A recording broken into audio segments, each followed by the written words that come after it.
مشکل کشا ہوتے اللہ تبارک و تعالیٰ کے بعد، لیکن نہیں ہے، مشکل کشا نہیں ہے، یہ رسول مشکل کشا ہوتے اللہ تبارک و تعالیٰ کے بعد۔ آپ قرآن مجید کو آپ اٹھا کر دیکھ لیں، بسم اللہ کی با سے لے کر سورہ ناس کی سین تک آپ دیکھ لیں، پورا قرآن کا آپ مطالعہ کر لیں، انبیاء علیہم السلام کو تکلیفیں دی گئی، انبیاء کو ستایا گیا، انبیاء کو دکھ درد دیا گیا، انبیاء کو لوگوں نے ستایا، لوگوں نے انبیاء کو گالیاں دی۔ وہ مشکل کشا کیسے ہو سکتے ہیں؟ جو آدمی انبیاء کو گالیاں دے، جو انہیں تکلیفیں دے، جو ان کو دکھ درد دے، وہ کیسے لوگوں کی مصیبتوں کو دور کر سکتے ہیں؟ اگر مشکل کشا ہوتے تو انبیاء علیہم السلام ہوتے۔ اور اسی طرح سے حضرات دوسرا اصول بھی آپ یاد رکھیں، جس کو خود مشکل پیش آ جائے وہ لوگوں کی مشکلوں کو کیسے دور کر سکتا ہے؟ جو آدمی خود مشکل میں، خود بیماری میں، خود مصیبت میں مبتلا ہو جائے وہ کیسے لوگوں کی مصیبتوں کو دور کر سکتا ہے؟ محترم حاضرین، حضرت آدم علیہ السلام جو اس پوری انسانیت کے باپ ہیں، اللہ تبارک و تعالیٰ نے انہیں اپنے ہاتھوں سے پیدا کیا، جو سب سے پہلے نبی ہیں اللہ تبارک و تعالیٰ کے نزدیک، جن کا مقام سب سے اونچا ہے۔ تو محترم حاضرین، حضرت آدم علیہ السلام سے جب غلطی ہوتی اللہ تبارک و تعالیٰ نے کہا کہ جنت کے فلاں درخت کا پھل نہیں کھانا، لیکن شیطان کے بہکاوے میں آ کر حضرت آدم علیہ السلام اس درخت کے پھل کو کھا لیتے ہیں، اور کھانے کے فوری بعد کیا ہوتا ہے؟ دونوں برہنہ ہو جاتے ہیں، حضرت آدم علیہ السلام، حضرت حوا علیہ السلام، دونوں برہنہ ہو جاتے ہیں، ان کے کپڑے اتر جاتے ہیں، لیکن اس کے بعد اس غلطی کا احساس ہونے کے بعد کہاں دعا کر رہے ہیں؟ جو مشکل کشا ہے، حاجت روا ہے، اس کے سامنے دعا کر رہے ہیں، ربنا، اللہ تبارک و تعالیٰ سے کیا دعا کرتے ہیں کہ ربنا ظلمنا انفسنا وان لم تغفر لنا وترحمنا لنکونن من الخاسرین۔ اے اللہ، ہم سے گناہ ہو چکا ہے، ہم سے ظلم ہو چکا ہے، والا تغفر لنا، اگر تو ہمیں معاف نہ کرے، اگر تو ہم پر رحم نہ کرے تو ہم خسارہ اٹھانے والوں میں سے ہو جائیں گے۔ تو محترم حاضرین، یہ کس کا حال ہے؟ حضرت آدم علیہ السلام کا، جو خود مصیبت میں مبتلا ہو جائے وہ لوگوں کی مصیبتوں کو کیسے دور کر سکتا ہے؟ حضرت آدم علیہ السلام جو ہمارے باپ ہیں اور پوری انسانیت کے باپ ہیں، جو خود مصیبت میں مبتلا ہو جائے اور اللہ تبارک و تعالیٰ نے ان کے کپڑوں کو برہنہ کر دیا، اور اس کے بعد کس سے معافی مانگ رہے ہیں؟ اللہ تبارک و تعالیٰ سے معافی مانگ رہے۔ جو انبیاء خود مصیبت میں مبتلا ہو جائے وہ کیسے لوگوں کی مصیبت کو دور کر سکتے ہیں؟ حضرت نوح علیہ السلام، جن کو آپ جانتے ہیں 10 صدیوں کے بعد اللہ تبارک و تعالیٰ نے ان کو رسول بنا کر بھیجا، اور 950 سال لوگوں کے سامنے توحید کی دعوت پیش کرتے رہے، 950 سال لوگوں کے سامنے توحید کی دعوت پیش کرتے رہے، اور جب لوگوں نے ٹکرایا تو اللہ تبارک و تعالیٰ کا عذاب آیا، اور اس کے بعد وہ نہ اپنے بیوی کو بچا سکے اور نہ اپنے بچے کو بچا سکے۔ اس طوفان میں حضرت نوح علیہ السلام نہ اپنی بیوی کو بچا سکے، نہ اپنے بچے کو بچا سکے۔ جو رسول نہ اپنی بیوی کو بچا سکے، نہ اپنے بچے کو بچا سکے، وہ لوگوں کی مشکلوں کو کیسے دور کر سکتا ہے؟ وہ حاجت روا اور بگڑی بنانے والا کیسے دور ہو سکتا ہے؟ تو محترم حاضرین، آپ یاد رکھیں، انبیاء علیہم السلام اتنی عظمت ہونے کے باوجود، اللہ تبارک و تعالیٰ کے پاس ان کا اتنا اونچا مقام ہونے کے باوجود، وہ انبیاء علیہم السلام خود مصیبت میں ہو کر اللہ تبارک و تعالیٰ کو پکارا کرتے تھے۔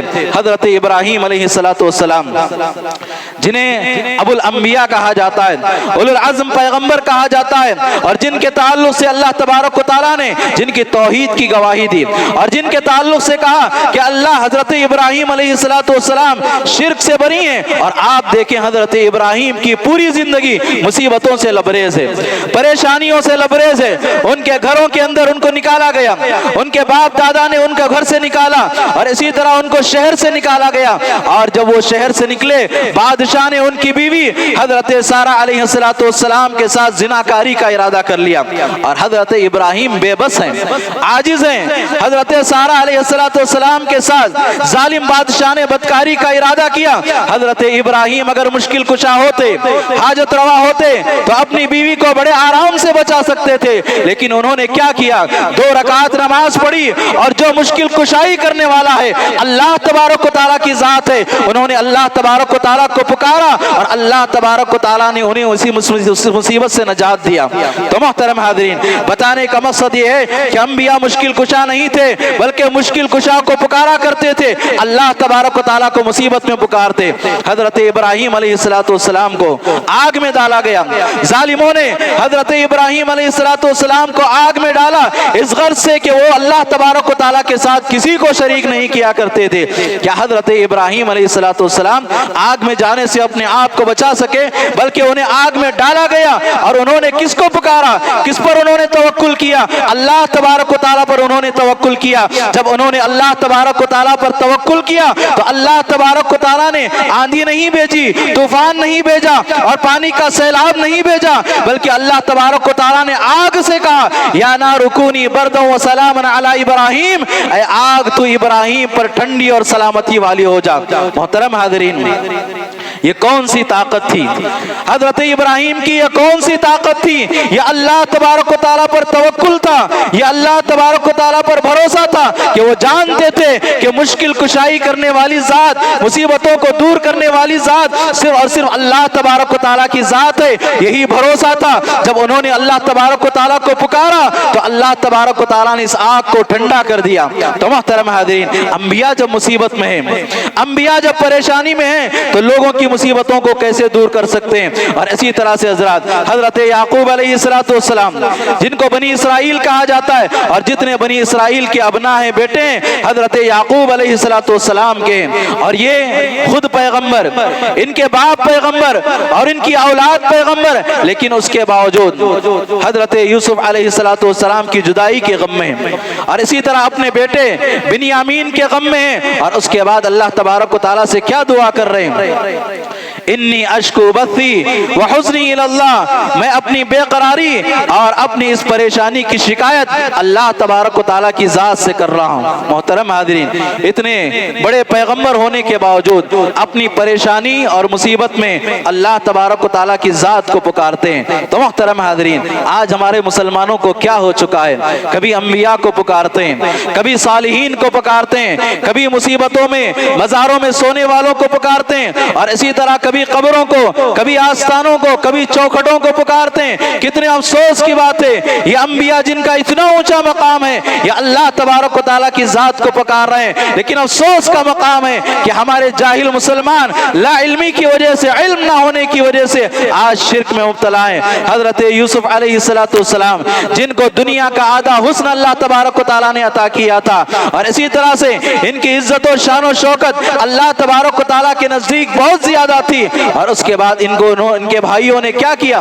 ان کے بھائیوں نے انہیں کنویں میں پھینک دیا، اور اسی طرح ان کے پاس یہ تک طاقت نہیں تھی یہ کنویں سے باہر نکل جائے، ان کو ایک قافلہ کنویں سے باہر نکالتا ہے، اور اس کے بعد لے جا کر حضرت یوسف علیہ السلام کو مصر کے بازار میں بیچا جاتا ہے، اور اس کے بعد زلیخا ان کا غلط فائدہ اٹھا کر انہیں زناکاری میں مبتلا کرنے کی کوشش کرتی ہے۔ لیکن ان تمام مصیبتوں میں حضرت یوسف علیہ السلام اگر مشکل کشا ہوتے تو وہ کنویں سے اپنے آپ کو باہر نکال لیتے، اور اسی طرح مصر کے بازار سے بیچنے سے اپنے آپ کو بچا لیتے، اور زناکاری کی طرف جو زلیخا نے ابھارا تھا ان تمام چیزوں سے اپنے آپ کو بچا سکتے تھے۔ لیکن انہوں نے کیا کہا؟ اللہ تبارک و تعالیٰ کو پکارا، اللہ تبارک و تعالیٰ کو پکارا۔ قال رب السجن احب الی مما يدعوننی الیہ، اے میرے رب، یہ جس بات کی طرف دعوت دے رہی ہے اس سے بہتر تو میرے لیے قید خانہ ہے۔ تو محترم حاضرین، حضرت یوسف علیہ السلام اس مصیبت میں اللہ تبارک و تعالیٰ کی ذات کو پکار رہے ہیں۔ اور محترم حاضرین، حضرت یونس علیہ السلام کی زندگی کا جائزہ لیں۔ قوم سے ناراض ہو کر قوم کے باہر نکل گئے اور راستے میں کشتی میں سوار ہو گئے، اور کشتی میں جب جگہ نہ ہونے کی وجہ سے کشتی سے باہر نکال دیے گئے، اور اس کے بعد سمندر میں مچھلی نے حضرت یونس کو نگل لیا۔ محترم حاضرین، اگر یونس علیہ السلام نبی ہونے کے باوجود مشکل کشا ہوتے، حاجت روا ہوتے، مصیبتوں کو دور کرنے والے ہوتے، کیا مچھلی انہیں کبھی پیٹ میں نگل سکتی تھی؟ لیکن مچھلی نے حضرت یونس علیہ السلام کو نگل لیا، اور وہ یہ نہیں کہا کہ میں مشکل کشا ہوں، میں آسانی کے ساتھ اس سمندر سے باہر نکل سکتا ہوں، اس مچھلی کے پیٹ سے باہر نکل سکتا ہوں، لیکن انہوں نے اس مصیبت کے اندر کس کو پکارا؟ لا الہ الا انت سبحانک، اے اللہ تیرے علاوہ کوئی حقیقی معبود نہیں ہے، تمام تعریفیں تیرے لیے، اے اللہ تیری ذات پاک ہے، بے شک میں غلطی میں مبتلا ہوں۔ انہوں نے اللہ تبارک و تعالیٰ کو پکارا۔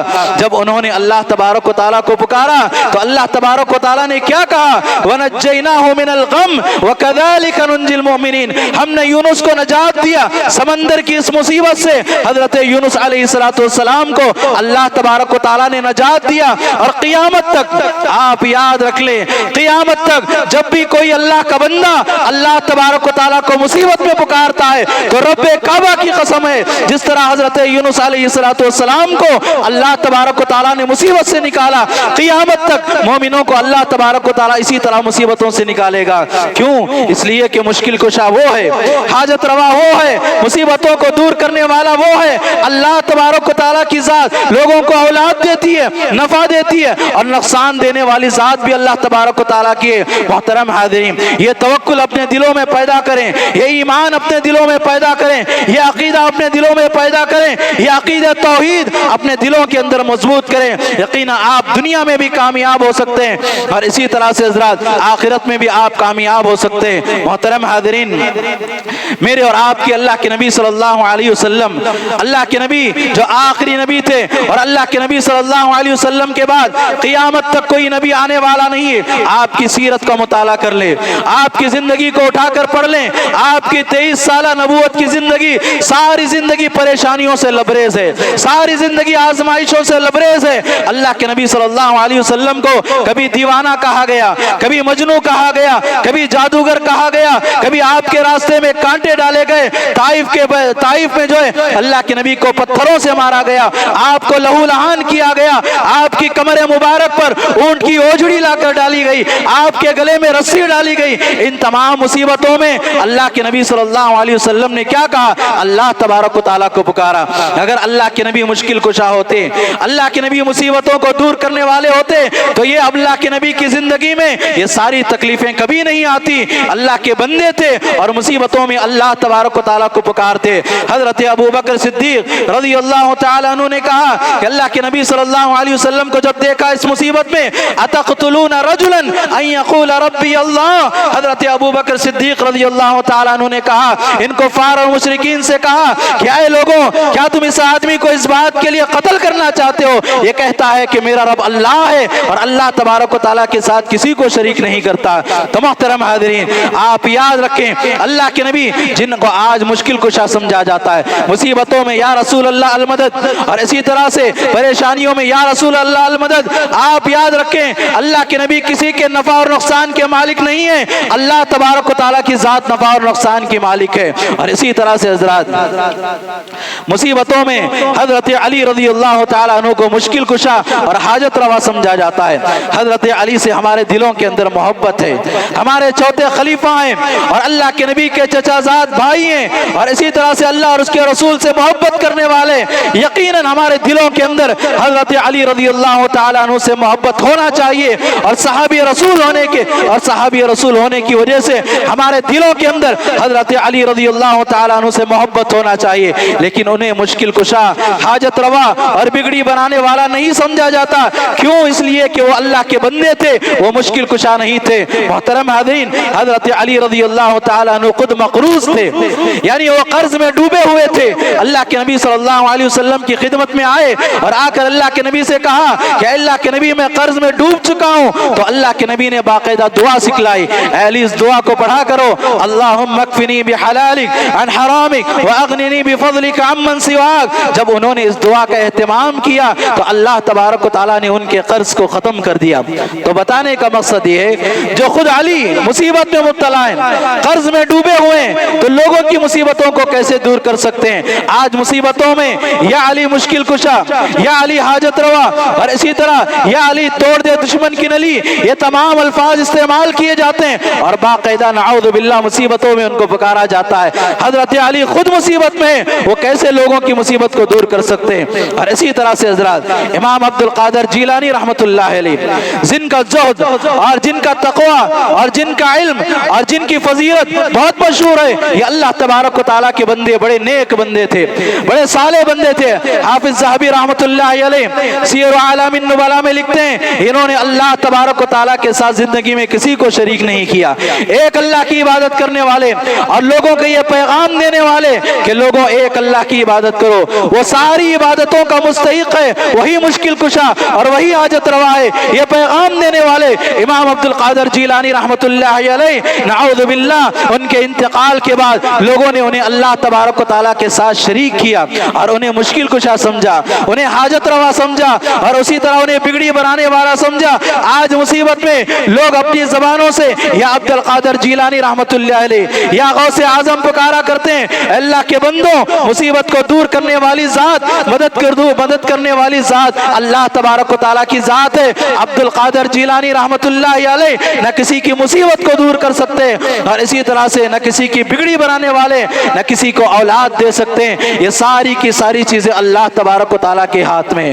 تو محترم حاضرین، آج کے خطبے کا خلاصہ یہ ہے کہ آپ یاد رکھ لیں مصیبتوں کو دور کرنے والی ذات، مشکل کشا، حاجت روا اور اسی طرح سے آپ کو نفع دینے والی ذات، آپ کو نقصان دینے والی ذات، آپ کی تجارت و کاروبار میں برکت دینے والی ذات صرف اور صرف اللہ تبارک و تعالیٰ کی ذات ہے۔ جو آدمی ایسا توکل اور ایسا مضبوط ایمان اللہ تبارک و تعالیٰ پر رکھتا ہے وہ دنیا کے اندر بھی کامیاب ہو جاتا ہے اور آخرت میں بھی یقیناً کامیاب ہو جاتا ہے۔ لوگوں اس پیغام کو بھی یاد رکھ لو، اگر آپ نے اللہ تعالیٰ کے ساتھ کسی کو شریک کیا، کسی ولی کو، کسی پیر کو، کسی بزرگ کو، کسی قبر میں سونے والے کو یا عبد القادر جیلانی کو یا اللہ کے نبی کو یا حضرت علی کو یا حضرت فاطمہ کو یا حضرت حسن و حسین کو، آپ نے اللہ تبارک و تعالیٰ کے ساتھ کسی کو بھی شریک کیا اور مرنے سے پہلے آپ نے توبہ نہیں کیا، آپ یاد رکھ لیں قیامت کے دن نجات ناممکن ہے، جنت کو حاصل کرنا ناممکن ہے، اس لیے کہ اللہ تبارک و تعالیٰ قیامت کے دن تمام گناہوں کو معاف کر سکتا ہے لیکن شرک کو اللہ تبارک و تعالیٰ معاف نہیں کر سکتا۔ اللہ تبارک و تعالیٰ سے دعا ہے کہ اللہ تبارک و تعالیٰ جب تک ہمیں زندہ رکھے، ایمان کی حالت میں زندہ رکھے، توحید کی حالت میں زندہ رکھے، اور جب بھی ہمارا خاتمہ ہو تو خاتمہ بالخیر ہو۔ اقول قولی ھذا واستغفر اللہ لی ولکم ولسائر المسلمین من کل ذنب فاستغفروہ انہ هو الغفور الرحیم وآخر دعوانا ان الحمد للہ رب العالمین۔